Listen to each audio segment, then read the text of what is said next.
आदाब, खैर मकदम है आपका समय न्यूज नेटवर्क में और आप देख रहे हैं आलमी समय। अपने खास प्रोग्राम खुली बहस के साथ हाजिर हूं मैं सैयद फैसल अली। इंतखाबात से कबल सियासी नफे नुकसान का कबल अज वक्त अंदाजा लगाना एक माहिर सियासतदान की सबसे बड़ी खासियत तस्वुर की जाती है। इस अमल के जरिए यह अंदाजा लगाना कोई मुश्किल काम नहीं है कि इसमें नजरिए और सियासी फलसफे का कोई अमल दखल नहीं होता। इसके पसे पुश सिर्फ एक चीज कारफरमा होती है और वो है हुकूमत और इक़्तिदार की हुसूलियाबी। पार्टियां भी इस रविश को अपनी सहूलियत के लिहाज से खूब फरोग देती हैं। मौजूदा आम इंतखाबात से कबल ये रुझान वाज़े तौर पर और महसूस किया जा सकता है। जो सेकुलर थे कल तक वो आज मोदी के कसीदे पढ़ रहे हैं और जो शिद्दत पसंद थे उन्होंने सेकुलरिज्म का लबादा ओढ़ लिया है। ये किस नहज की सियासत है? सियासतदानों ने किस सिमत में दौड़ लगा रखी है? आखिर वो सियासत का रुख किस धारा में मोड़ना चाहते हैं? क्या वो वक्त नहीं आ गया कि इस रविश पर लगाम कसी जाए और कोई जो इस रवैये पर बंदिश लगा सके? आज की खुली बहस में हम इसी मौजू पर बात करेंगे और इस अहम मुद्दे पर बात करने के लिए हमारे साथ स्टूडियो में मौजूद हैं कांग्रेस के लीडर और तर्जुमान मीम अफजल साहब, सियासी तजिया निगार डॉक्टर सैयद जफर महमूद साहब, और आप दोनों का खैर मकदम है।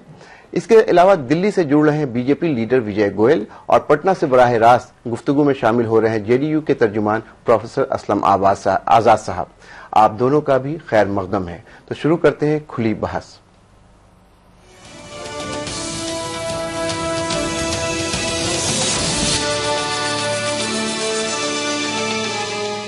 आम इंतखाबात करीब है, ऐसे में सियासी लीडरान अपने फायदे और नुकसान का तजिया कर पाला बदल रहे हैं। जो कल तक सेकुलर थे वो आज फिका परस्त पार्टी का दामन थाम रहे हैं। जो कम्युनल कहलाते थे वो सेकुलर बन गए हैं। क्या सियासत में अब उसूल व नजरियात कोई माने नहीं रखते? खुद सियासत और सियासी पार्टियों के लिए ये कितना नुकसानदेह है? पेश है एक रिपोर्ट। आम इंतखाबात 2014 की तारीखों का ऐलान हो चुका है। सियासी बिसात बिछ चुकी है। मोहरे यानी हारे लीडरान अपनी चाल बदल रहे हैं। सियासी जोड़ तोड़ का सिलसिला जारी है।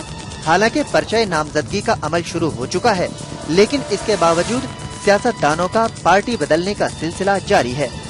BJP, Congress, JDU, RJD, SP या बीएसपी, किसी को भी ले लीजिए, सभी पार्टियों का यही हाल है। ये अलग बात है कि मोदी की लहर में ज्यादातर पार्टियों के नाराज लीडर बीजेपी का दामन थामने में अपनी भलाई समझ रहे हैं। यूपी कांग्रेस के कदावर लीडर जगदम्बिका पाल पार्टी की अनदेखी के सबब बीजेपी में शामिल हो गए। कल तक यूपीए हुकूमत में वजीर रही कांग्रेस लीडर डी पुरंदेश्वरी आंध्रा में बीजेपी का कमल खिलाने निकल पड़ी हैं। सबसे बुरा हाल गुजरात कांग्रेस का है। यहाँ बीजेपी में शामिल होने की होड़ सी मची हुई है। साबिक नायब वजीर आला नरहरी अमीन के बाद सौराष्ट्र से कांग्रेस एमपी विठल रदाड़िया बीजेपी में शामिल हो गए हैं। उधर हरियाणा में हुड्डा सरकार से नाराज गुड़गांव के कांग्रेस एमपी राव इंद्रजीत सिंह ने पार्टी का दामन छोड़ दिया है। दूसरी पार्टियों में भी पाला बदलने का सिलसिला जारी है। कल तक सेक्युलरिज्म का झंडा बुलंद करने वाले RJD leader Ramkripal Yadav ticket न मिलने से नाराज होकर बीजेपी में शामिल हो गए और मोदी का गुणगान करने लगे। जेडीयू के रुकने पार्लियामेंट कैप्टन जय नारायण निषाद और सुशील कुमार सिंह बागी तेवर अपनाते हुए बीजेपी में शामिल हो गए। वहीं बिहार आरजेडी के सीनियर लीडर गुलाम गौस ने लोकसभा टिकट न मिलने से नाराज होकर जेडीयू का दामन थाम लिया। यूपी में एसपी बीएसपी में भी पाला बदलने का सिलसिला जारी है। बीएसपी से टिकट न मिलने से नाराज शफीकुर रहमान बर्क एसपी की साइकिल पर चढ़कर संभल जीतने निकल पड़े हैं। इसी तरह कानपुर से एसपी उम्मीदवार और मशहूर कॉमेडियन राजू श्रीवास्तव ने अचानक बीजेपी में शामिल होकर सभी को चौंका दिया। इन लीडरों के पाला बदलने को लेकर ये साफ है कि अब सियासत में कोई उसूल और नजरिया बाकी नहीं रहा। इन लीडरों के बारे में सिर्फ यही कहा जा सकता है, अपना काम बनता, बाकी आप खुद ही समझदार हैं। आलमी समय के लिए ब्यूरो रिपोर्ट। आपने ये रिपोर्ट देखी जिसमें बताया गया है कोई भी पार्टी इस चीज से अछूती नहीं है। हर पार्टी के लीडर अपने नफा नुकसान के हिसाब से पाला बदल रहे हैं। आज सुबह सुबह सतपाल मलिक साहब जो उत्तरांचल के बहुत बड़े कद्दावर लीडर थे कांग्रेस के, उन्होंने भी पाला बदला और आज वो बीजेपी में बैठे हैं। ये सारी चीजें हर पार्टी में हो रही है, लेकिन ये देखा जा रहा है कि जिस तरह से लीडरान एक के बाद दूसरे कांग्रेस को छोड़ करके बीजेपी में जा रहे हैं, उससे ये लग रहा है कि इस लहर से कहीं ना कहीं सबसे ज्यादा जो मुतासिर पार्टी है वो कांग्रेस पार्टी है। हमारे बीच मौजूद हैं मीम अफजल साहब। सबसे पहले उनसे जानना चाहते हैं कि ऐसा क्यों हो रहा है। मीम अफजल साहब, देखिए, ये बात सही है कि हमारी पार्टी के कुछ नेता, जो जाहिर है, और ये कोई नई बात नहीं है, आप अगर तारीख में भी जाएंगे तो देखेंगे कि 2009 के चुनाव, फिर उससे पहले के चुनाव में भी इस तरह से बहुत से लोग कांग्रेस पार्टी से, दूसरी पार्टियों से निकल करके इधर उधर जाते रहे हैं। कुछ लोग छोड़ करके हमारे यहाँ भी आते हैं। इसमें मैं ये कहूंगा कि इस बार कुछ लग रहा है कि जैसे कांग्रेस से ज्यादा लोग गए, और ये बात सही भी है।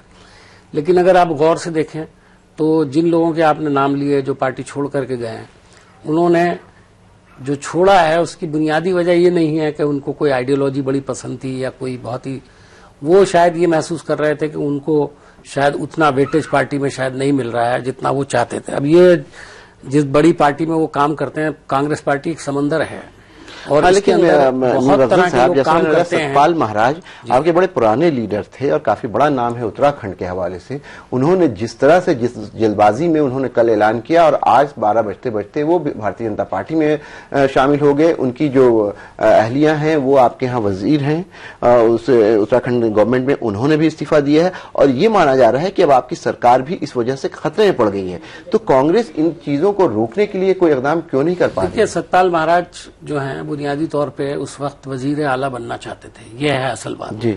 उनको ये शायद नाराजगी थी और उसका उन्होंने ठीक मौका शायद ये समझा, और मुझे भी हैरत हुई थी जब उनका नाम मैंने सुना, इसलिए कि वो काफी वरिष्ठ कांग्रेसी थे और बड़ा उनका कांग्रेस में भी एक इज्जत थी। मैं जानता हूं, ऐसा नहीं है कि उनको कभी कम आंका गया हो या उनको वेटेज ना दिया गया हो। वो क्या वजूहत रही होंगी मैं नहीं जानता हूं, लेकिन शायद जहां तक मेरी नॉलेज है वो यही है कि उनको इस बात का बड़ा कलक था कि जब यहाँ पर कुछ तब्दीली हुई तो उनका हक शायद बनता था, उनको बनाया। अभी प्रॉब्लम सारी ये है कि कांग्रेस एक बड़ी पार्टी है, जैसे कि मैंने कहा, एक बड़ा समंदर है जिसके अंदर बहुत सारे लोग उस पार्टी के अंदर हैं, और उनकी जो उपेक्षाएं पार्टी से अपेक्षा होती है काफी ज्यादा होती है। उनकी यानी आप ये कहना चाह रहे हैं अफजल साहब कि लोग अपने उम्मीदों को पूरा होता हुआ ना देखते हैं तो पाला बदलते हैं, या कोई आइडियोलॉजिकल एकाएक उनके अंदर कोई नई सोच पैदा हो जाती है? मैं समझता हूं आइडियोलॉजी को तब्दील करना इंसान के बस की बात नहीं है। आदमी पार्टी बदल सकता है, लेकिन आइडियोलॉजी को बदलना बहुत मुश्किल काम होता है। मेरा ये मानना है कि अगर आरएसएस की आइडियोलॉजी या भारतीय जनता पार्टी की सही जो उनकी अपनी आइडियोलॉजी है, जो जिस पर वो बिलीव करते हैं, अगर वो छोड़ के किसी और पार्टी में चले जाएं तो उनको जब भी आप कभी खुरच के देखोगे तो अंदर से वो वही निकलेंगे। इसी तरह से जो लोग जाते हैं, लेकिन पहली बात तो ये कि आइडियोलॉजिकल कमिटमेंट पार्टी में क्या सारे लोगों का होता है, हर आदमी का होता है, ऐसा नहीं मैं मानता हूं। बहुत कम लोग होते हैं जो आइडियोलॉजी के साथ जुड़े हुए होते हैं, और वो आइडियोलॉजी के नजरिए से उनका जाना भी जरा मुश्किल होता है। लेकिन अगर उनमें किसी वक्त किसी आदमी को छटक कर चला जाए या किसी मजबूरी की वजह से या किसी शिकायत की वजह से चला जाए, तो मुझे नहीं लगता कि इतनी आसानी से, चाहे जबानी तौर पे कुछ भी कहता रहे, उसको आइडियोलॉजी बदलना बहुत मुश्किल काम होगा। और मैं एक मिसाल देता हूँ, असलम शेर खान साहब, उन्होंने भारतीय जनता पार्टी ज्वाइन की थी जी। और असलम शेर खान साहब को मैं परसों से जानता हूँ। वो जहनी तौर पर दूसरे तरह के आदमी थे। अब बीजेपी में गए, उन्होंने बड़ी बीजेपी की तारीफें की, उन्होंने कहा मुसलमानों को मौका देना चाहिए भारतीय, और थोड़े दिन के बाद उन्हें यह एहसास हो गया कि वो गलत पार्टी में आ गए, लिहाजा उनको छोड़ के फिर वापस आना पड़ा। चलिए, आपकी के कहने का मतलब यह है कि आइडियोलॉजी जो है उसका आज बहुत ज्यादा दखल अमल नहीं है, और जो लोग आइडियोलॉजिकली कमिटेड हैं वो शायद जल्दी पार्टी नहीं छोड़ते हैं। बिल्कुल हम चलते हैं जफर महमूद साहब के पास, उनकी काफी नजर रहती है इन सारी चीजों पे, और जानने की कोशिश करते हैं कि क्या सिर्फ नफा नुकसान देख करके लोग बदलते हैं, या आज की सियासत में आइडियोलॉजी भी अहमियत रखती है? जफर साहब। ये साहब, पहले तो मैं आपको अल्लामा इकबाल का एक शेर सुनाऊंगा जी, कि जलाले बादशाही हो कि जमहूरी तमाशा हो, जुदा हो दीन सियासत से तो रह जाती है चंगेजी। बहुत खूब। तो ये निचोड़ है आज आपके डिस्कशन का जी जी जी, कि अगर जो बेसिक वैल्यू सिस्टम है इंसानियत का जी, अगर वही छोड़ दिया जाए जी, तो फिर तो चंगेजी है, फिर तो सियासत है नहीं, फिर सियासत भी नहीं है। सही बात। दूसरी बात मैं आपको यहाँ ये अर्ज करूँ कि ये जो बीजेपी ने अपनी पॉलिसी बनाई, जिसकी बुनियाद के ऊपर वो लेट 80s में, अर्ली 90s में एक तरह से एंटी मुस्लिम प्लैंक था, वो वहां से शुरुआत हुई वो उन्होंने ये सोचा कि और कोई हमारे पास प्लैंक है नहीं, हमें अपने आइडेंटिफिकेशन अपना करना है, कुछ करना है, तो वो उन्होंने करके बना लिया। हालांकि उसमें माहौल बड़ा खराब हो गया वगैरह वगैरह, लेकिन गालिबन अब वो इस स्टेज तक पहुंचे हैं 10-15 साल के अंदर, जहां उनको ये एहसास होने लगा कि नहीं सबको साथ लेकर चलना। हाँ, यह मुश्किल है, ऐसे भी काम चल नहीं पाएगा, चाहे हमें अपने ही आइडियोलॉजी को डाइल्यूट करना पड़े। एक्चुअली बेसिकली वो अपने आइडियोलॉजी को ही डाइल्यूट करके, और वो हालांकि उनके लिए बड़ा मुश्किल होगा अपने जो ग्राउंड लेवल देखते हैं जफर साहब कि कल तक रामविलास पासवान पूरे तौर पे टीवी पे गला खोल करके पूरे तौर पे ये कहते थे कि मोदी साहब जो हैं वो कहीं ना कहीं कत्ल के जिम्मेदार हैं गोधरा के, और हर तरह की बात उन्होंने कही।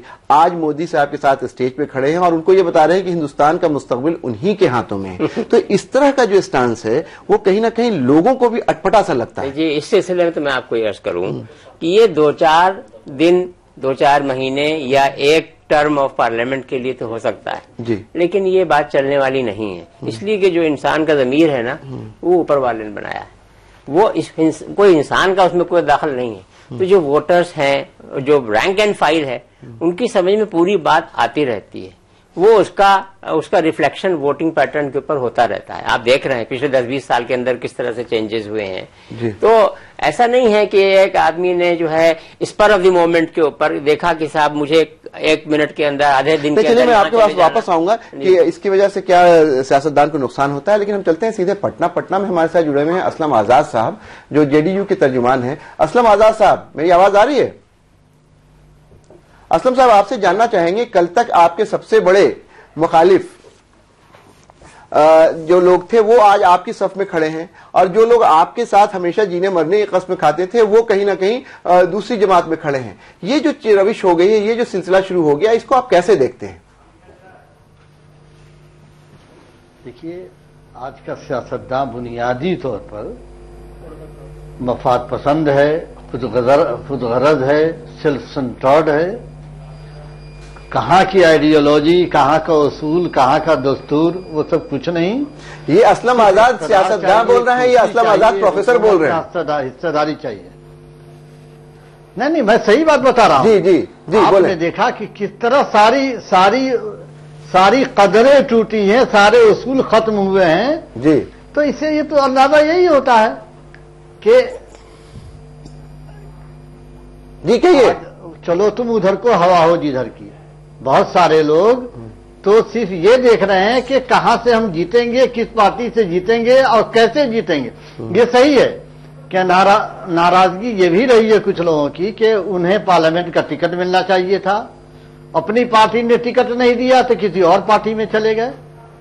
तो इस तरह से बिहार में कम से कम ये हुआ कि सबसे ज्यादा नुकसान अगर हुआ है तो वो आरजेडी का हुआ है। आरजेडी का तो खात्मा यूं ही हो चुका है। नहीं, आप कैसे कह सकते हैं असलम आजाद साहब?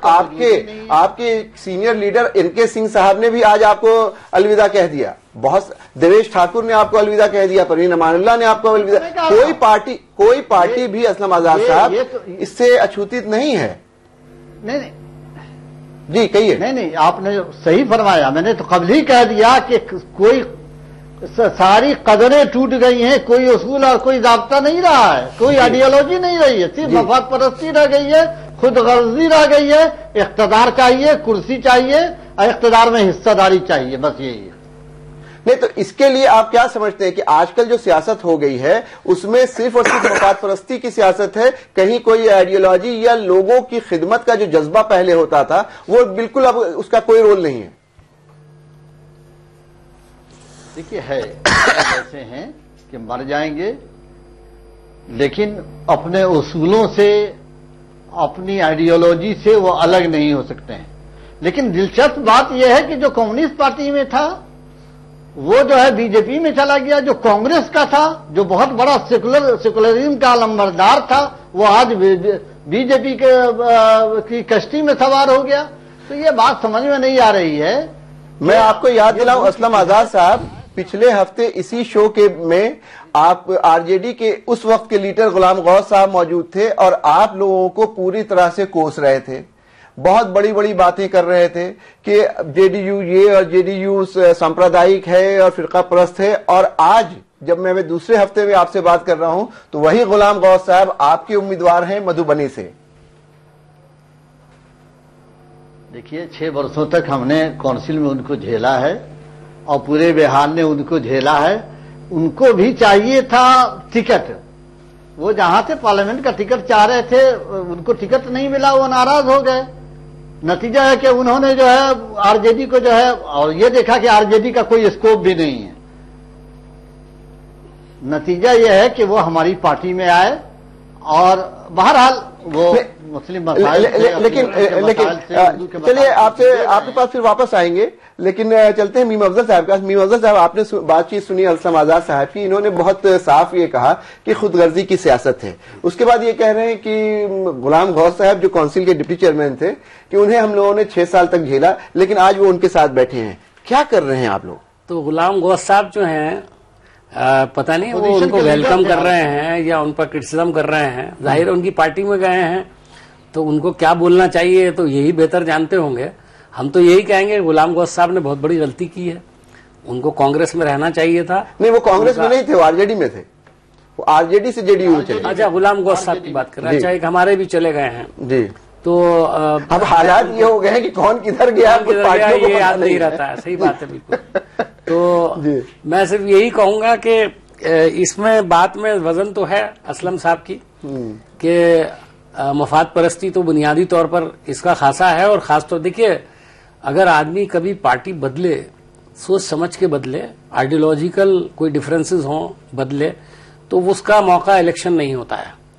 लेकिन आमतौर पर जब वो इलेक्शन से मुतासिर होकर के या टिकट ना मिलने की बुनियाद पर या महसूस कर लें कि भाई हमको टिकट नहीं मिलेगा इसलिए पार्टी बदल लें, तो जाहिर है जो असलम आजाद साहब ने बात कही है वो मुझे सही लगती है और मैं उससे बिल्कुल एग्री करता हूं कि कुछ लोगों की सियासत चाहे 5 साल कुछ भी रहे, आखिर में वो टिकट की सियासत हो जाती है। अभी आपने एक नाम, जैसे हमारे बहुत बुजुर्ग लीडर हैं, मैं उनका बहुत ही एहतराम भी करता हूं, लेकिन वो 4.25 साल सियासत करते हैं मिली और उत्तर प्रदेश की, लेकिन आखिरी 3 महीने में वो हमेशा टिकट की सियासत करते रहे हैं। कभी समाजवादी में चले जाते हैं, कभी, और अल्हम्दुलिल्लाह वो जीत के भी आ जाते हैं, ये अलग बात है जी। अब लोगों को भी ये सोचना चाहिए कि जो लोग इस किस्म की सियासत करते हैं वो उनके साथ खड़े होते हैं या नहीं खड़े होते हैं, और जो लोग इस किस्म की सियासत नहीं करते, मेरे ख्याल में कभी कभी वो मारे भी जाते हैं। और उनकी सियासी बिसात पर जो कमी, हैसियत जो है वो दिन ब दिन बेचारों की कम होती जाती है, और वो समझते हैं भाई इनको तो कोई पूछता ही नहीं है। तो अब बड़ी मजबूरी की बात है। कह रहे हैं कि अपनी हैसियत को बनाए रखने को के लिए और अपने को पॉलिटिकली रिलेवेंट रखने के लिए भी लोगों को इधर से उधर करना पड़ता है। अब मेरा ख्याल तो ये सब किस लिए कर रहे हैं, वरना आप बताइए मुझको। अभी जो बर्क साहब का आपने यहाँ हवाला दिया संभल से जी, उनको क्या जरूरत थी जाने की? वो तो कई बार एमपी रह चुके हैं, उम्र की इस पड़ाव पर हैं कि अगर एमपी ना भी रहे तो उनका बहुत नाम है उत्तर वेस्टर्न यूपी में। आपने बहुत अहम बात की कि लोग पूरी जिंदगी पार्लियामेंट में रहते हैं और उसके बाद आखिरी दिनों में भी अगर मौका नहीं दिया जाता है तो पाला बदल लेते हैं। वक्त हो गया यहाँ पे एक ब्रेक का, ब्रेक के बाद वापस आएंगे तो इसी मौजू पे गुफ्तगू जारी रहेगी।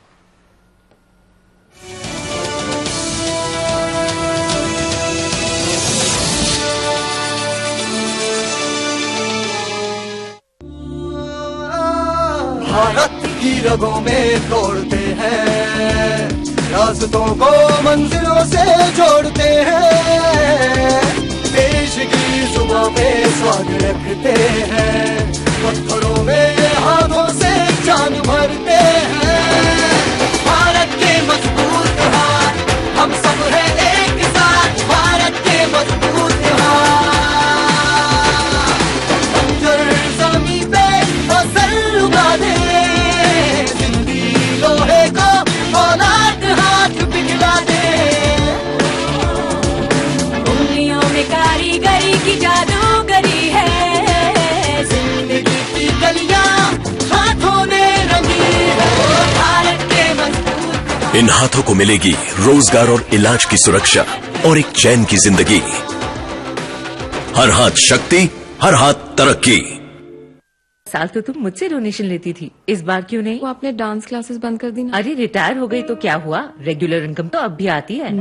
मतलब national pension system. National pension system ये 60 की उम्र तक पैसे बचाता और बढ़ाता है और फिर उन्हीं पैसों को हर महीने सैलरी की तरह आप तक पहुंचाया जाता है। 1800110708। इनकी website www.pfrda.org.in। National pension system में इन्वेस्ट करने से टैक्स भी बचता है। National pension system. Inter pass छात्राएं कन्या विद्याधन योजना की मदद से आगे बढ़ रही हैं। हाई स्कूल पास युवा नौकरी मिलने तक बेरोजगारी भत्ता की मदद ले रहे हैं। इंटर पास छात्रों को मुफ्त लैपटॉप बांटे गए। समाजवादी पार्टी।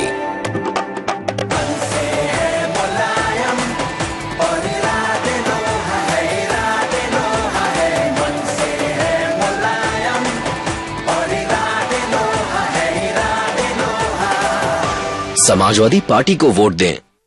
भारत के समाज को, हिंदुस्तान का जो माशरा है, हिंदुस्तान की सोसाइटी है, उसको डिवाइड करने के लिए किनको जिम्मेदार मानते हैं? समाज में बंटवारा करो, दंगे कराओ और वोटें खींचो, उस फिनोमेना का नाम नरेंद्र मोदी है। मुस्लिम मसाइल पर जेडीयू लीडर केसी त्यागी की बेबाक राय। आप ये कहना चाह रहे हैं कि नीतीश कुमार बहुत ही नेचुरल चॉइस है प्राइम मिनिस्टर के लिए? हमारी पार्टी बहुत छोटी है, लेकिन मैं बहुत जिम्मेदारी से कहना चाहता हूँ that he is A PM material, but he is not A PM candidate. देखिए तकरार में सैयद फैसल अली के साथ इतवार की रात 8:30 बजे और पीर की दोपहर 2:30 बजे, सिर्फ आलमी समय पर।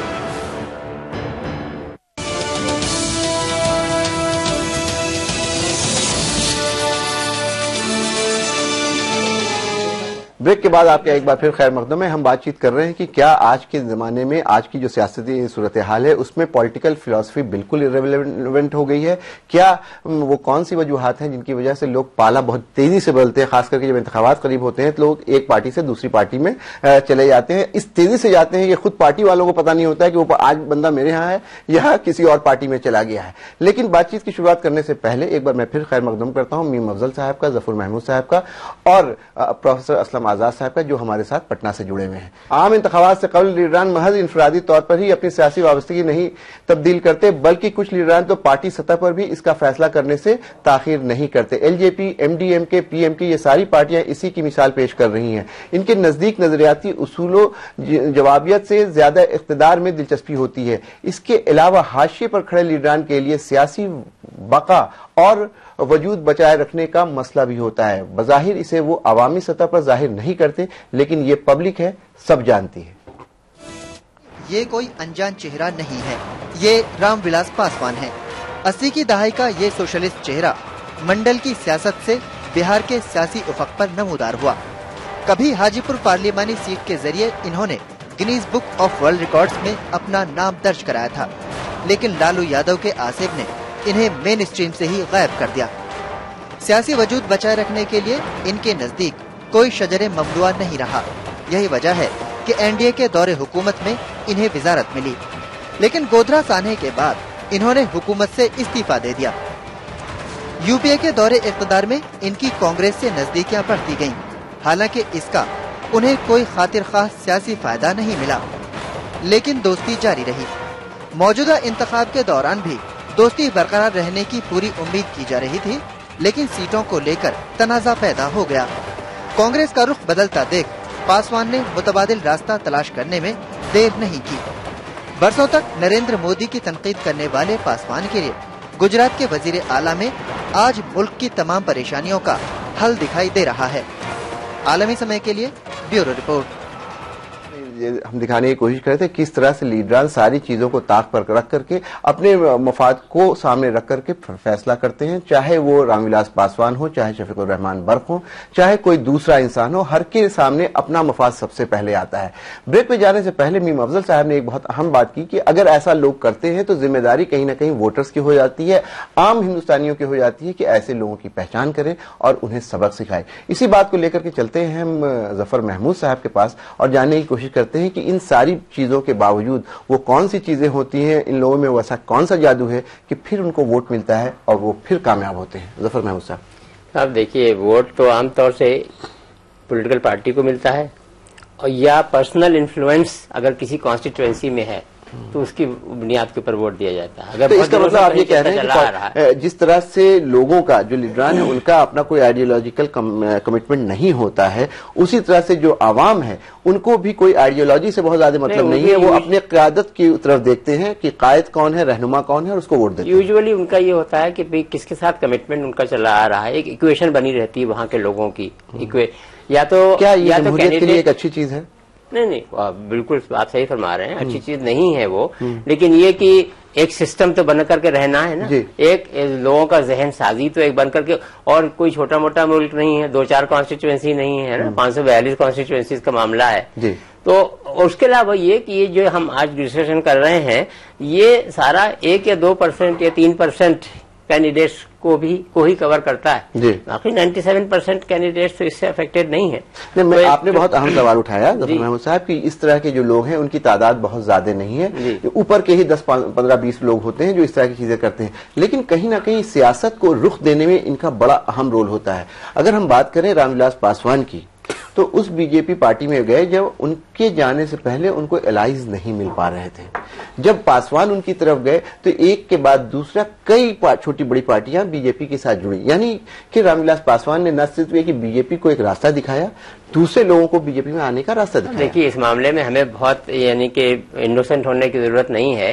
बीजेपी ने अपना ये काम कि हमें ये सब जोड़ तोड़ करनी है, आज से कोई रामविलास पासवान को देख करके नहीं शुरू किया। उन्होंने 2-2.5 साल 3 साल पहले बहुत लंबी प्लानिंग करके शुरू किया था कि किस स्टेज के ऊपर क्या करना है, तोड़फोड़ की प्लानिंग की थी, लॉन्ग टर्म प्लानिंग। उसके अंदर एक ये हिस्सा शामिल था बड़ा इंपॉर्टेंट अहम कि हाँ साहब हमें दूसरे जगह से लोगों को लाना है, जिस तरह से फिल्म स्टार्स को लेकर के आ जाते हैं। ये भी चूंकि इसका जैसे आप अभी बिल्कुल सही फरमा रहे थे कि इसका एक सैल्यूटरी इफेक्ट होता है इलेक्ट्रेट के ऊपर कि हाँ भाई बीजेपी में लोग जा रहे हैं, बीजेपी में लोग जा रहे हैं ना, वो फायदा उठाने के लिए पहले से ही प्लानिंग करके और जहां जहां कुछ वीकनेस देखी किसी कैंडिडेट में वो वहां लग गए और उसको लेकर के आ गए। तो ये ऐसी कोई खास चीज नहीं है। ये तो मैं ख्याल में इसकी मिसालें आपको पहले भी मिलेंगी, लेकिन चूंकि इस वक्त हम लोग इसी इलेक्शन का जिक्र कर रहे हैं और इस वक्त हमें साथ के हाथ पिछले 2-3-4 दिनों के अंदर 5 दिनों के अंदर बहुत ज्यादा हुआ है, तो लिहाजा हम लेकिन ये सुनिए, ये बात मैं आपको जरूर कहूंगा आपके चैनल के थ्रू कि ये सब जो कुछ हो रहा है, ये जो आगे आने वाली जनरेशन है, यंगर जनरेशन, उसको बहुत खराब मैसेज जा रहा है। आप ये भी तो देखेंगे ना कि मॉरल लेसन क्या जा रहा है।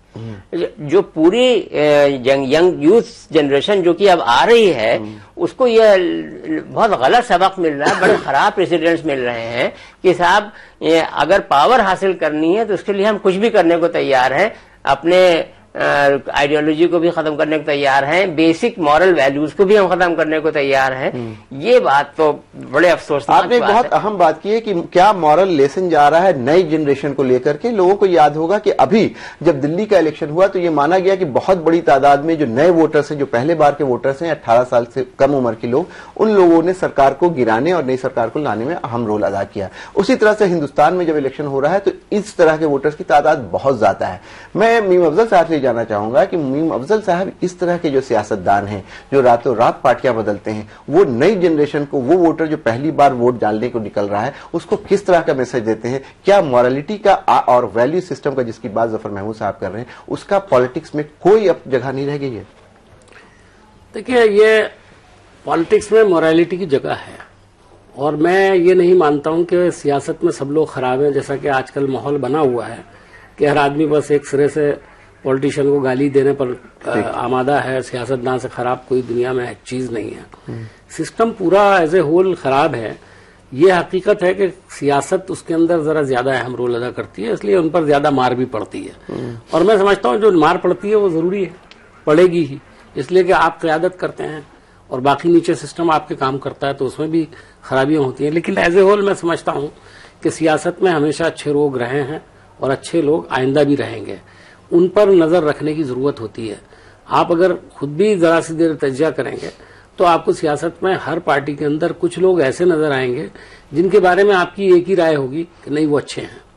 जैसे कभी किसी के बारे में आप कह सकते हैं कि ये खराब हैं, उसी तरह कुछ लोगों की, लेकिन देखना ये होता है तो ये है तो उनका ये जो अच्छे लोग हैं, ये जो अच्छे लोग हैं यही तो इधर से उधर जा रहे हैं। कल तक हम ये समझते थे सतपाल महाराज बड़े अच्छे आदमी हैं, कई बार आपके पार्टी के मेंबर रहे, आपके वजीर आला के उम्मीदवार रहे, और एकाएक चले गए। आज आप खुद कह रहे हैं कि अच्छे, रामविलास पासवान को भी अच्छे लीडर के तौर पर जाना जाता है।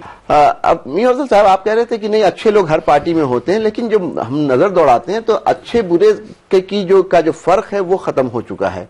किसी के बारे में आप ये नहीं कह सकते हैं कि कौन किसके साथ जाएगा। कभी फारूक अब्दुल्ला साहब यूपीए में होते हैं, उसके बाद एनडीए में चले जाते हैं, कल महबूबा मुफ्ती एनडीए की तारीफ कर रही, तो ये फर्क कहाँ रह गया? देखिए, कुछ चीजें ऐसी होती हैं सियासत के अंदर कि वो यानी जब फारूक अब्दुल्ला साहब गए, कैसे पहचाने कौन अच्छा कौन बुरा? देखिए, वो तो ओवरऑल किसी आदमी की पूरी सियासती जिंदगी को देखिए आप, तो उसके बावजूद मैं देखता हूँ बहुत से लोग पार्टी भी बदलते हैं, उसके बावजूद उनके बारे में एक राय रहती है कि नहीं, चूंकि वो कायदे से बदलते हैं। मैं कोई मिसाल नहीं दे रहा हूं, लेकिन मैं खुद एक बात ये बता दूं कि मैंने भी पार्टी बदली थी सन 2001 में, और मैं जनता दल में था, आप जानते हैं। जी जी। उस जमाने में जनता दल टूट गया था तो मैं आरजेडी में था।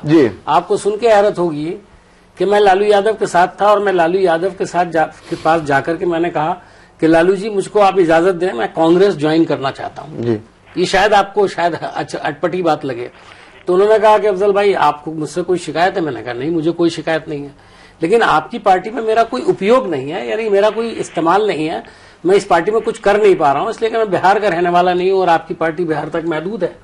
चलिए, आपने एक अच्छी बात की कि आपने अपनी जिस पार्टी में आप थे उसके जो, और ये मैंने इलेक्शन के वक्त में नहीं किया, लालू यादव, उनसे आपने इजाजत ली। इस बात पे मैं वापस आऊंगा, लेकिन विजय गोयल से राब्ता हो गया है। विजय गोयल साहब, आपसे जानना चाहूंगा, जिस तरह से एक के बाद दूसरा हर लीडर हर पार्टी का आपकी पार्टी में आ रहा है, तो बीजेपी की अपनी जो आइडियोलॉजी हुआ करती थी, और आप लोग खुद कहते थे कि BJP is a party with A difference, तो वो डिफरेंस कहीं ना कहीं खत्म होता दिख रहा है।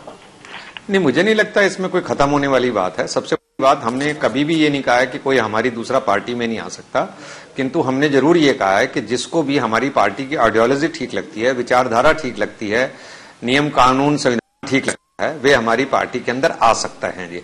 तो इसीलिए जाहिर तौर के ऊपर बात है, जब पार्टी को अगर बड़ा करना है, तो अभी पहले कांग्रेस का राज था, तो कांग्रेस 40 साल से राज कर रही थी, जाहिर तौर के ऊपर कांग्रेस से लोग अलग होकर दूसरी पार्टियों की तरफ गए, चाहे वो नेता थे और चाहे वो पब्लिक थी, तभी तो दूसरी पार्टियों का विस्तार हुआ।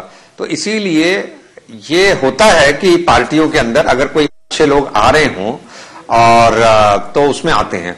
अभी का फर्क हुआ है, ये बताइए। विजय गोयल साहब, आप अच्छा किसको कहिएगा? कल तक रामकृपाल यादव आपको गालियां बक रहे थे आपके बारे में, और आपके जो प्रधानमंत्री के उम्मीदवार हैं उनके बारे में किस किस तरह की चीजें उन्होंने कही आपको ही पता है।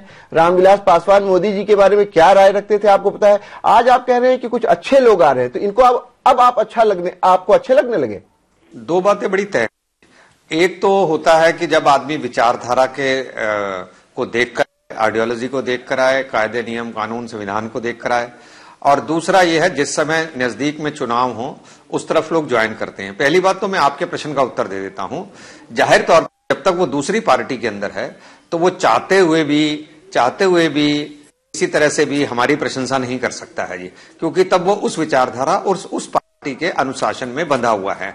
तो जरूरी बात है उसने कुछ ना कुछ भला बुरा कहा होगा, किंतु जब वो हमारी पार्टी ज्वाइन करता है तो हम ये दिमाग देखते हैं क्या इससे पार्टी का विस्तार होगा, नंबर एक बात, और क्या ये हमारी विचारधारा के अंदर सम्मिलित हो जाएंगे। अब हालांकि चाहे पहले हमारे आलोचक भी रहे हैं, आलोचना भी करते रहे हैं, ये नंबर दो बात है जी। तो ये मुख्य रूप से दो बात होती है, तब करते हैं। किंतु आज की राजनीति के अंदर जब आपको अपने दल को बड़ा करना है और जब आपको विजय प्राप्त करनी है, तब जाहिर तौर पर कभी हम ये भी देखते हैं कि भाई अब ये व्यक्ति आ रहा है तो अब ये ठीक चलेगा, तो पहले इसका पास्ट को अब हमें नहीं देखना है, क्योंकि अब हमें बड़े बड़े गोल की तरफ विजय गोयल साहब, आप बीजेपी के सीनियर लीडर हैं, आपने एक बात कही कि जब विजय प्राप्त करनी है तो इस तरह की चीजें होती रहेंगी। आपके कहने का पूरा मतलब यही कि जब विजय प्राप्त करनी है, विजय रथ है, उस पर कोई भी सवार हो सकता है। मतलब कोई भी तो नहीं सवार हो सकता, जिसके पार्टी, ऐसे तो पार्टी में बहुत सारे लोग थे, आज लोगों को लगता है कि भारतीय जनता पार्टी की सरकार बन सकती है, मोदी जी प्रधानमंत्री बनेंगे। आज मोदी जी का एक सब जगह एक पूरा दबदबा है और लोग मोदी जी को चाहते हैं, तो जाहिर तौर पर बहुत सारे लोग एंट्री करना चाहते हैं। पर हाँ, सीधा मैंने तो अभी तक आपको सीधा ही जवाब देने की कोशिश की है।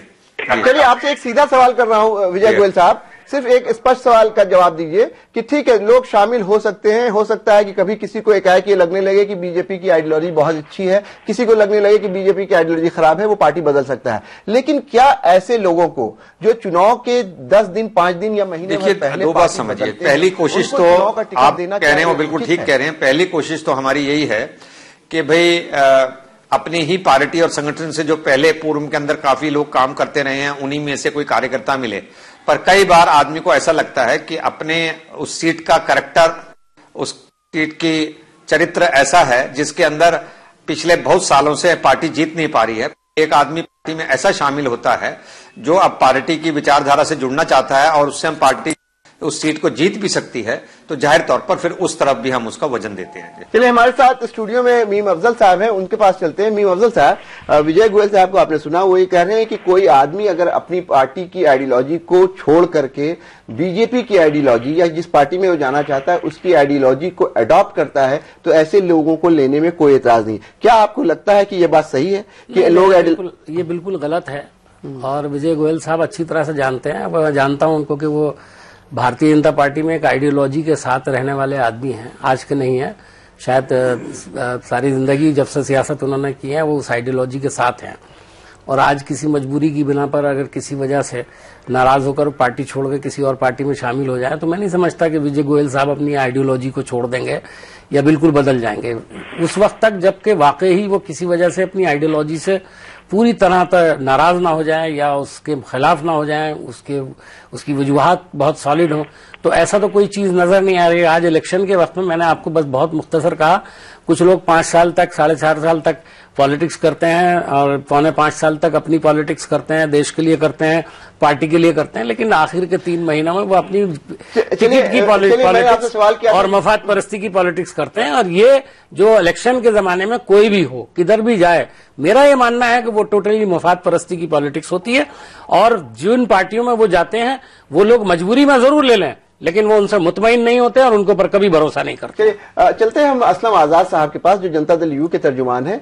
असलम आजाद साहब, मैंने एक सवाल किया था, विजय गोयल साहब बीजेपी के लीडर हैं, उन्होंने जवाब उसका सीधा नहीं दिया। मैं आपसे जानना चाह रहा हूं कि लोग इलेक्शन के वक्त एक पार्टी से दूसरे पार्टी में जाते हैं, ये बहुत नेचुरल सी बात है, लेकिन क्या ऐसे लोगों को टिकट देना भी नेचुरल है या ये गैर मुनासिब है? उन लोगों को तुरंत जो पार्टी में शामिल हो उनको टिकट ना देना, ये जिम्मेदारी कम से कम पार्टियों को लेनी चाहिए। इसी शर्त पर आते हैं, तो इसी शर्त पर आते हैं, वरना वो आएंगे ही नहीं पार्टी में। असलम आजाद साहब,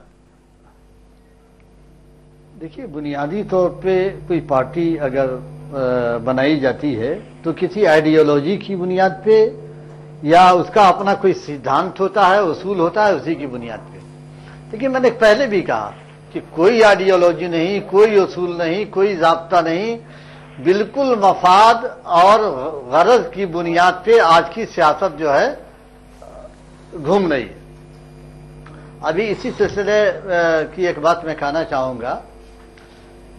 जी कहिए। कि पटने में ये लतीफा मशहूर था कि बीजेपी का जो दफ्तर है तो कई लोगों ने उधर से रिक्शे वाले को और ठेले वाले को मना किया कि तुम उधर से मत जाओ, नहीं तो तुमको जो है वहां बीजेपी वाले टिकट दे देंगे। इसी सिलसिले का एक लतीफा ये है जी, एक लतीफा ये है कि एक साहब ने ये कहा कि भाई भाजपा के कोई मतदार थे, उनसे कहा कि भाजपा यहां लड़ कहां रही है,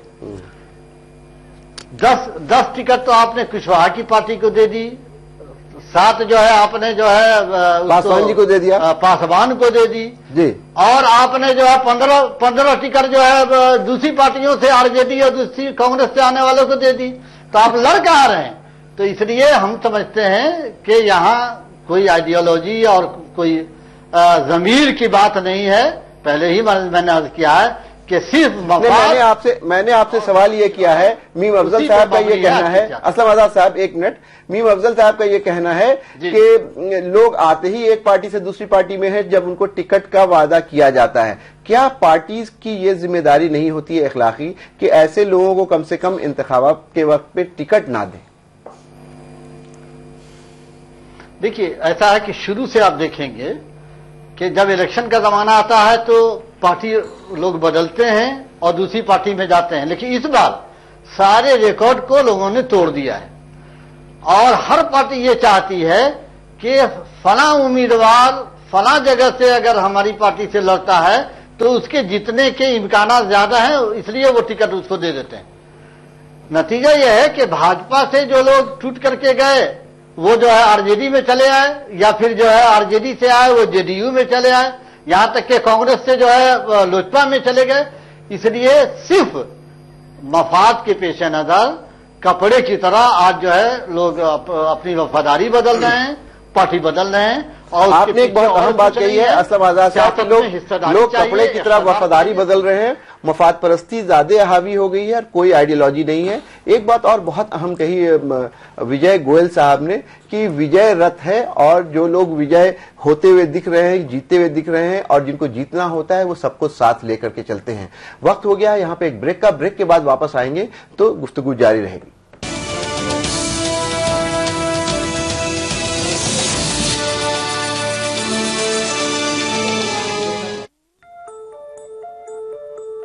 क्या आप कुछ छुपा तो नहीं रहे? Property transactions, cash deposits,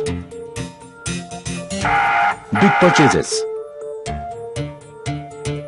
purchase of shares, bonds and debentures, कुछ छुपाइए नहीं, क्योंकि हम सब जानते हैं। आयकर विभाग के नोटिस का इंतजार मत कीजिए। यदि आपने अपने अग्रिम कर का भुगतान अभी तक नहीं किया है या अपनी आयकर विवरणी अभी तक दाखिल नहीं की है तो 31 मार्च तक अवश्य कीजिए और देश की प्रगति में भागीदार बनिए। मुझे बवासीर है, खून भी आता है, लेकिन ऑपरेशन से डरता हूँ। वैद्य ऋषि का अर्श कल्पलो कैप्सूल और ट्यूब, 3 दिन 3 ही खुराक, 01125532553। अच्छा,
ब्रेक के बाद आपका एक बार फिर खैर मकदम है। अभी तक जो बातचीत हम लोगों ने की उससे ये बिल्कुल वाजे हो गया है कि कहीं भी किसी तरह की आइडियोलॉजी या फिलॉसफी का कोई लेना देना नहीं है। हर पार्टी और हर पार्टी का सियासतदान ये सोच रहा है किस तरह से सबसे ज्यादा सीट हासिल करके इख्तिदार की तरफ वो गामजन हो। ये बिल्कुल तय बात है। लेकिन एक बात सबसे बड़ी जो बात रहती है कि इन सारी चीजों में एक तबका ऐसा है जो कहीं ना कहीं अपने को बेवकूफ होता हुआ देख रहा है, कहीं ना कहीं उसे ये लग रहा है कि उसके साथ छल हो रही है, कहीं ना कहीं उसे ये लगता है कि अरे मैंने तो इन साहब को इसलिए वोट दिया था शायद कि वो इस पार्टी के साथ जुड़े हैं और इनका बुनियादी मकसद ये है। वो तबका यानी कि जो आम आवाम है और जो वोटर है उसको क्या चाहिए, किस तरह की हिकमत अमली अपनानी चाहिए ताकि इस तरह की जो रविश है उस पर कुछ कमी आ सके और पार्टियों के ऊपर भी एक इखलाकी जिम्मेदारी आयद करने में ये तबका क्या रोल अदा कर सकता है। इसको जानने के लिए चलते हैं जफर महमूद साहब के पास और जानने की कोशिश करते हैं कि इसमें ये जो वोटर का तबका है, लोगों का तबका है, वो क्या रोल अदा कर सकता है। अब एक मैं आईएएस में इम्तिहान में बैठा था तो ऐसे आया था, politics is the art of gaining power and the craft of retaining it. जी, इसको मैं अब कहता हूं कि ये एक बड़ी मैकियावेलियन डेफिनेशन है, लेकिन ये कि है हकीकत यही। और ये इसमें दो, ये जो आया राम गया राम है, इसके अंदर दो हमेशा साइड्स होती हैं। एक तो वो पार्टी जिसमें वो जा रहा है और एक वो शख्स जो जा रहा है। तो इसमें आप सोचिए, आर्ट ऑफ गेनिंग पावर जो है वो तो जो आदमी जा रहा है उसको पावर चाहिए, इस वजह से जा रहा है, और जो पार्टी है वो उसको रिटेन करनी है पावर अपनी किसी न किसी तरह से, इस वजह से वो कर रहा है। ये है बड़ी खराब चीज, जैसा कि मैंने अभी आपको कहा था कि ये बड़ा खराब मैसेज भेजती है। लेकिन ये कि इससे आप बिल्कुल सही फरमा रहे हैं, बड़ा डिमोरलाइजिंग इफेक्ट वोटर्स के ऊपर पड़ता है और वो बड़ी नाउमीदी की तरफ मायल हो जाते हैं। लेकिन फिर मैं वही बात पलट के कहूंगा आपको कि एक आध टर्म की बात इसमें नहीं होती है। वोटर जो है बड़ा समझदार, बड़ा मैच्योर हो गया है, उसका ताल्लुक लिटरेसी से नहीं है। वो जो वोटिंग मैच्योरिटी है उसका ताल्लुक लिटरेसी से भी बहुत ज्यादा नहीं है। उसके बावजूद बहुत जबरदस्त शोर है और वो आहिस्ता आहिस्ता करके समझ रहा है। दूसरी चीज ये कि जिस पार्टी में लोग इस वक्त जा रहे हैं, पॉलिटिकल पार्टी, वो है बीजेपी, है ना, ज्यादातर वही चल रहा है। तो वो मैंने अभी आपसे डिस्कशन किया कि वो तो उन्होंने लॉन्ग टर्म प्लानिंग कर रखी है वगैरह वगैरह। एक बड़ा अहम उसका पहलू है, वो ये है कि जब ये पार्टी बनी, उन्होंने अपनी आइडियोलॉजी बनाई, तो वो इस कदर खराब थी कि वो और ज्यादा खराब हो नहीं सकती थी। अब जो उसमें जो चेंजेस हुए तो वो अच्छाई की तरफ ही मायल होने हैं। इसकी मैं मिसाल देता हूँ आपको। मैंने मई के आखिर में एक प्रेजेंटेशन किया था वहाँ मोदी साहब के सामने अहमदाबाद में। उसमें मैंने उनको 3 आर्टिकल कोट किए थे कि साहब ये आपकी वेबसाइट, बीजेपी की वेबसाइट के ऊपर 3 आर्टिकल पढ़े हैं कि अमीर कामत का था, 2 और थे, जिसमें कि जहर उगला गया था मुसलमानों के खिलाफ। तो आपकी फिलॉसफी ये है, तो फिर आप कैसे सोच सकते हैं मुसलमान आगे तरफ आएंगे। आज की तारीख में मैं आपको बताऊं, मुझे विद्या साहिबा जो है हिंदू में, उन्होंने बताया, फिर मैंने कंफर्म भी कर लिया कि बीजेपी ने वो 3 आर्टिकल अपने उसमें से वेबसाइट में से हटा दिए। हालांकि उसकी जगह एक अरुण शौरी का आर्टिकल लाए हैं, उसमें भी जरा ज्यादा अच्छा बात है कि बीजेपी में ऐसे ही बहुत ज्यादा फिक्रा परस्ती थी और बुराइयां थी, उससे ज्यादा हो नहीं सकता था। और कुछ लोग आ रहे हैं तो शायद कुछ अच्छाई साथ लेके आए।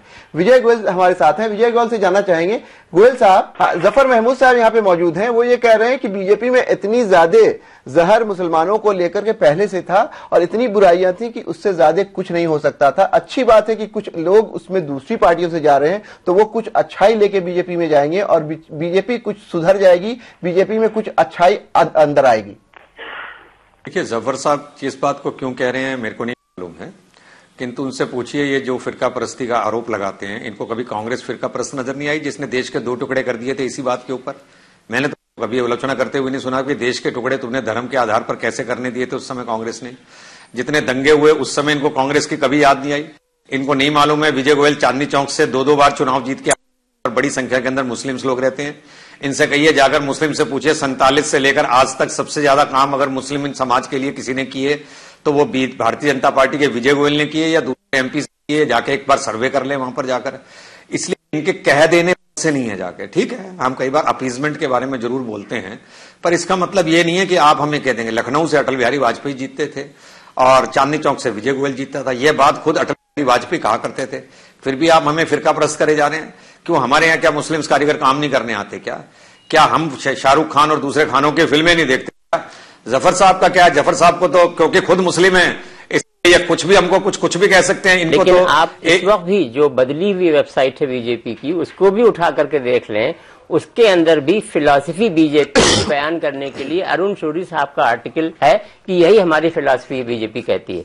उसमें हिंदूज को मुस्लिम्स के अगेंस्ट और मुस्लिम्स को हिंदू के अगेंस्ट पिट किया गया है, एक दूसरे के अगेंस्ट। मैं अभी रास्ते में पढ़ता हुआ आया हूं, बिल्कुल लेटेस्ट ताजा जो उसके अंदर आर्टिकल लगा हुआ है, तो इसको हम क्या समझें? और जाहिर सी बात है कि कहीं ना कहीं इस तरह की जो आइडियोलॉजी है उसको बीजेपी अभी कम से कम जो इलेक्शन है और इसमें उसको लग रहा है कि शायद वो जीत सकती है, उसको किनारे करने की कोशिश है। जफर महमूद साहब ने बहुत वजाहत के साथ कहा कि 3 आर्टिकल उस पर ऐसे लगे हुए थे जो बहुत ज्यादा जहर आलूद थे, उनको हटाया गया है, लेकिन उसको थोड़ा माइल्ड आर्टिकल से उसकी खाना पूर्ति की गई। लेकिन एक बात बिल्कुल सही है कि बीजेपी को भी शायद ये अंदाजा हो गया है कि अब उसको और लोगों को साथ लेकर के ही चलना है, तभी दिल्ली तक पहुंच पाएंगे, और अगर वो नहीं ले पाए तो शायद दिल्ली तक नहीं पहुंच पाएंगे। हम चलते हैं मीम अफजल साहब के पास और उनसे पूछते हैं कि जब इस तरह की चीज है और एक रथ बहुत तेजी से दौड़ रहा है और इनके यहाँ के लोग भी एक के बाद दूसरे उस रथ पे चढ़ने को बिल्कुल बेकरार दिख रहे हैं, इनकी पार्टी में ऐसी क्या बुराई आ गई है कि ये लोग उनको रोक नहीं पा रहे हैं, या ऐसी क्या कमजोरी है? नहीं, ऐसी कोई बुराई नहीं है, ऐसी कोई कमजोरी नहीं है। आप रोक क्यों नहीं पा रहे हैं? रोज सुनते हैं आज ये चले गए, कल वो चले गए। मुझे तो डर है कि कल को जब हम फोन करें तो मालूम है मीम अफजल साहब भी कहीं और हैं, तो ये तो बड़ी अजीब बात हो जाएगी। खैर, आपको मायूसी होगी अगर आप मुझे फोन करेंगे तो मैं वहीं मिलूंगा, लेकिन मैं आपको इतना जरूर कहूंगा कि मीडिया के एक सेक्शन ने बाकायदा बड़ा जबरदस्त प्रोपेगेंडा जो किया है इस पूरे देश के अंदर, और उसमें दिखाया है कि मोदी जी की हवा, हालांकि हम बार बार कह रहे हैं लेकिन लोग तवज्जो नहीं दे रहे हैं, जिन लोगों की हवा है उनको अपनी पार्टी में किसी को भी लाने की जरूरत नहीं है, ना घुसने देने की जरूरत है। उनकी तो अपनी हवा है, अपने लोगों को टिकट दें। अभी अभी बिहार के बारे में असलम आजाद साहब ने, प्रोफेसर साहब ने बताया कि वहां पर पटना में यह है कि रिक्शा वाले को भी टिकट ना देने, कभी ऐसा ना हो, प्रॉब्लम ये हो रही है। तो ये सब बातें करने का कोई फायदा नहीं है। मैं सिर्फ ये कहता हूं, कभी कभी लोग जो इस वक्त माहौल बन रहा है, जिस तरह की पब्लिसिटी हो रही है और झूठी पब्लिसिटी हो रही है, उसका भी कुछ असर हो सकता है। तो आपको ये आप ये कहना चाह रहे हैं, आप ये कहना चाह रहे हैं कि आप मीडिया की तरफ बॉल फेंक रहे हैं कि मीडिया ने प्रोपेगेंडा किया इसलिए लोग जा रहे हैं। मैं मीडिया की तरफ बॉल नहीं फेंक रहा हूं, पूरी जिम्मेदारी के साथ कह रहा हूं कि एक पूरी मीडिया का सेक्शन है जो मोदी जी को गैर जरूरी तौर पर करने का काम कर रहा है। अपने पास रोक नहीं पा रहे। अरे कमाल है, मैं क्यों रोकूं भाई? जिस आप मीडिया को कह रहे हैं कि भाई जिस चीज से रोका जाता है वो उसका इस्तेमाल नहीं कर रहा है। छोड़िए ना आप बात को, यहाँ पर क्यों आप टेलीविजन पे कहलवाना चाहते हैं हमसे कि जो टेलीविजन पर आप कहलवाना चाहते हैं वो मैं नहीं कहूंगा। मीडिया का एक सेक्शन है जो बिका हुआ है। सुन लीजिए मेरी बात, आप बहुत संगीन इल्जाम लगा रहे हैं। मैं बहुत संगीन इल्जाम लगा रहा हूँ। यही बात मीडिया का केजरीवाल ने कहा, केजरीवाल ने यह कहा था कि मीडिया बिका हुआ है। मैं ये कह रहा हूं मीडिया का एक सेक्शन बिका हुआ है, और बिका हुआ है, बिल्कुल कह रहा हूं मैं, बिका हुआ। आपके पास क्या सबूत है? सबूत कुछ नहीं होता है। बहुत बड़ी बात आपके पास क्या सबूत है? आप किसी भी पॉलिटिशियन पर ये इल्जाम लगाते हैं कि वो करप्ट है। नहीं, आपके पास क्या सबूत है? आप कह रहे हैं विजय गोयल साहब आप बड़े फिरका परस्त हैं, आपके पास क्या सबूत है? आप कहें कि आप मुस्लिम लीग, तो आप ही चलिए कह दीजिए कि आप जिस आदमी की तारीफ कर रहे हैं वो फिरका परस्त है या नहीं? नहीं, मैं ये नहीं कह रहा हूं। मैं तो एक बात कह रहा हूं कि जिस वक्त आप ही मीडिया के जरिए से किसी पर इल्जाम लगाते हैं कि वो टेंटेड है इसलिए उसको टिकट नहीं देना चाहिए, तो भाई क्या सबूत है? कोई कन्विक्शन हुआ है, कोई सजा हुई है? चलिए, तो आपसे एक सवाल मैं कर लेता हूं। बहुत सारे सुरेश कलमार्डी को आपकी पार्टी ने टिकट नहीं दिया, क्यों नहीं दिया? हमने इसलिए नहीं दिया कि वहां पर उनका प्राइवेट टेंटेड भी है और उसके अलावा उनके ऊपर केसेस बने हुए हैं और बहुत सीरियस केसेस। यही बात हम लोग कहते हैं। तो नहीं, और बहुत सारी चीजों की मैं आपको मिसाल दे सकता हूं कि मीडिया में भी एक, देखिए ऐसा है कि हमेशा ये मत समझिए कि मीडिया सिर्फ ऑपरेशन करने का, भी अपना भी ऑपरेशन थोड़ा सा करना चाहिए। ऐसा नहीं है कि आप लोग जो हैं माफूकुल फितरत है, आपकी तरफ कोई उंगली नहीं उठा करके देख सकता। और हालात बहुत बुरे हैं। बीजेपी कांग्रेस वाले जब भी आते हैं तो मीडिया पे इल्जाम नहीं, मीडिया पे इल्जाम नहीं लगा रहा हूं, मीडिया के एक सेक्शन पर इल्जाम लगा रहा हूं। बार बार मैं कह रहा हूं मीडिया के एक सेक्शन, मैं एक जिम्मेदारी के साथ कांग्रेस का एक जिम्मेदार आदमी हूं, इसलिए एक सेक्शन की बात कर रहा हूं। दूसरी बात, एक बात का जवाब, एक जवाब मैं और देना चाहता हूं। विजय गोयल साहब ने भी एक बहुत अहम बात कही और उन्होंने ये कहा कि हमारी पार्टी फिरकापरस्त नहीं है। खुद उन्होंने कहा मैं चांदनी चौक से एमपी रहा हूं और उन्होंने बड़े काम किए हैं माइनॉरिटीज के, मुसलमानों के। बड़ी अच्छी बात है, किए होंगे, यकीनन किए होंगे। मैं भी चांदनी चौक का रहने वाला हूं, मैं ज्यादा तफसील में नहीं जाना चाहता, लेकिन मैं सिर्फ एक सवाल पूछना चाहता हूं विजय गोयल। 350 से ज्यादा टिकट दे चुके हैं ये लोग अभी तक। इनके पास सिर्फ 2 ही मुसलमान है। चलिए, आप मुसलमानों को आप चलिए, आप फिरका परस्त नहीं है, आप आज बात ये नहीं है कि आप उनको हिस्सेदारी क्यों नहीं देते अपनी पार्टी के अंदर? ये बात करेंगे तो मीम अफजल साहब, कहीं ना कहीं कांग्रेस भी इसमें, कांग्रेस को आप कर लीजिए मुझसे डिस्कशन, हम ये कबूल करेंगे कहीं जिम्मेदारी में कमी आई होगी, लेकिन हम नेग्लेक्ट नहीं करते हैं कभी भी। सही बात है, लेकिन वो पार्टी जिसका आप एग्जाम्पल दे रहे हैं उसने कभी ये नहीं कहा है कि वो मुसलमानों को साथ लेकर के पूरे तौर पर चलना चाहती है। जरूर इस इंतखाबात में लोग उनको साथ लेने की बात, अगर आप आज ही कर रहे हैं तो कुछ प्रैक्टिकल करके दिखाइए ना। ये बिल्कुल वाजे है, लोग जानते हैं कि जहां तक मुसलमानों का सवाल है, हर पार्टी इस मामले में हमाम में नंगी है। वो मुसलमानों का जब इस्तेमाल करना होता है वोट के हवाले से जरूर इस्तेमाल करती है। टिकट देने का जब सवाल आता है तो हर आदमी ये सोचता है कि 1, 2, 3, 4 टिकट देकर के किसी तरह से इनसे पल्ला छुड़ाया जाए या इनका वोट किस तरह से हासिल किया जाए, ये एक उनकी अहम जिम्मेदारी होती है। चलते हैं हम प्रोफेसर असलम आजाद साहब के पास और उनसे जानने की कोशिश करते हैं कि आखिर में वो हमारे नाज़रीन को ये क्या कहना चाहेंगे कि इस तरह के लीडरान को किस तरह से सबक सिखाया जा सके, या इस तरह की जो चीजें होती हैं उसको अपने पार्टी फोरम पे वो किस तरह से उठाएंगे। देखिए, हम ये समझते नहीं, आपसे ये सवाल मैं इसलिए कर रहा हूं कि आपने बहुत सफाई से कहा था आजाद साहब कि ये वो सारे लोग जो इस तरह की चीज करते हैं वो बेईमान लोग हैं और वो खुद परस्त लोग हैं। आपकी पार्टी में भी ये चीजें हो रही हैं, आप पार्टी के सीनियर लीडर हैं, क्या आप लोग इस तरह की चीजों की मुखालफत नहीं कर सकते हैं? क्या आप उसके खिलाफ अगर जबान खोलिएगा या बात उठाइएगा तो नीतीश कुमार नाराज हो जाएंगे, शरद यादव नाराज हो जाएंगे?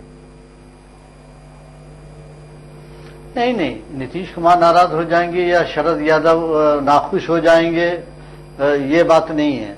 हकीकत यह है कि सभी, आपने सही कहा कि इस हमाम में सभी नंगे हैं। इस ये जो सियासी पार्टियां हैं बुनियादी तौर पर ये इख्तदार की भूखी हैं। ये दागी हो, हथियारा हो, कातिल हो, जानी हो, उसको टिकट देंगे और कामयाब बनाएंगे, और हमारे जैसे अवाम जो नेक और क्या कहते हैं मासूम लोग, वो उसको वोट भी देंगे।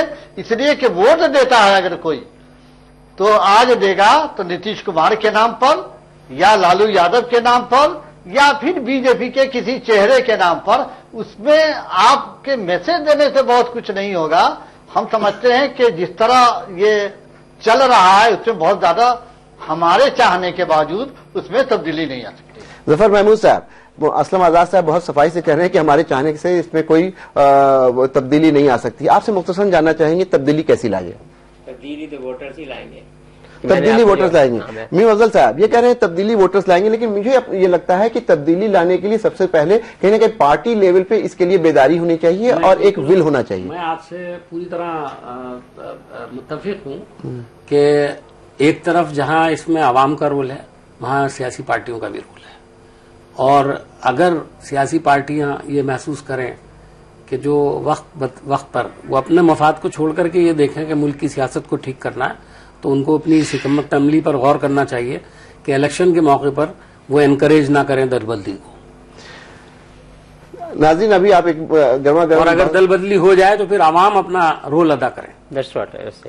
एक बात बिल्कुल साफ हो गई है कि जिस तरह की सिचुएशन है उसमें इन सारे लोगों का, चाहे विजय गोयल साहब हो, चाहे प्रोफेसर असलम आजाद हो, जफर महमूद साहब हो और मीम अफजल साहब हो, इन तीन चारों लोगों ने इस बात को कहीं ना कहीं माना है कि आज की सियासत में सब लोग हवाम में नंगे हैं। किसी पार्टी में आइडियोलॉजी का कोई कमिटमेंट नहीं है। हर पार्टी कहीं ना कहीं नफा नुकसान देख करके लोगों को अपने पाले में ला रही है, या लोग एक पार्टी छोड़ के दूसरे पार्टी में जा रहे हैं। इसमें अहम रोल हो जाता है कहीं ना कहीं पार्टियों की क्यादत का कि वो इस पर लगाम लगाएं, और इसके साथ साथ जो लोग वोटर्स हैं उनकी भी अहम जिम्मेदारी है कि आइंदा जब वो वोट डालने जाएं तो इस बात को जहन में रखें कि इस बार जिस पार्टी से वो आदमी कैंडिडेट है कल वो किस पार्टी में था। हम तमाम मेहमान का शुक्रिया अदा करेंगे। खुली बहस में आज बस इतना ही। अगले हफ्ते किसी नए मौजू पर आप लोगों से फिर मुलाकात होगी। आप आलमी समय को इंटरनेट पर भी देख सकते हैं। लॉग ऑन करें समय live.com। फिलहाल हमें इजाजत दीजिए और आप देखते रहिए आलमी समय।